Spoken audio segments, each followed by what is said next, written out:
केंद्र सरकारकडून सीएएची अधिसूचना जारी। देशभरात नागरिकत्व सुधारणा कायदा लागू। लोकसभा निवडणुकीपूर्वी केंद्र सरकारचा मोठा निर्णय।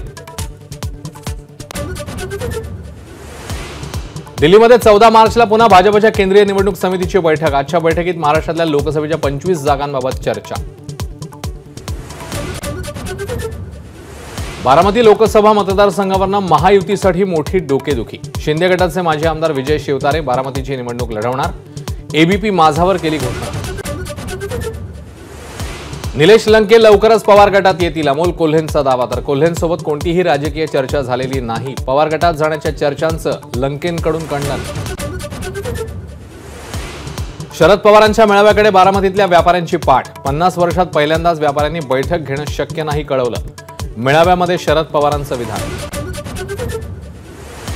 डबल महाराष्ट्र केसरी चंद्रहार पाटील यांचा ठाकरे गटात प्रवेश। उद्धव ठाकरेंकडून सांगली लोकसभेसाठी चंद्रहार पाटील यांच्या नावाची घोषणा।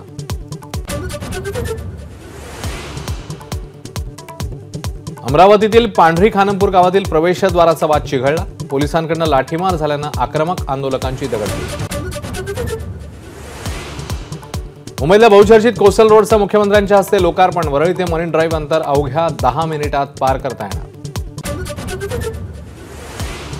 राहुल गांधींची भारत जोडो न्याय यात्रा उद्या महाराष्ट्रामध्ये। यात्रा उद्या नंदुरबारमध्ये प्रवेश करणार, तर मुंबईतल्या शिवाजी पार्कमध्ये समारोप होणार। निवडणूक रोख्यांची यादी उद्याच जाहीर करा। सुप्रीम कोर्टाचे स्टेट बँकेला आदेश।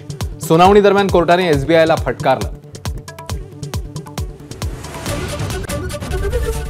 एबीपी माझा, उघडा डोळे बघा नीट।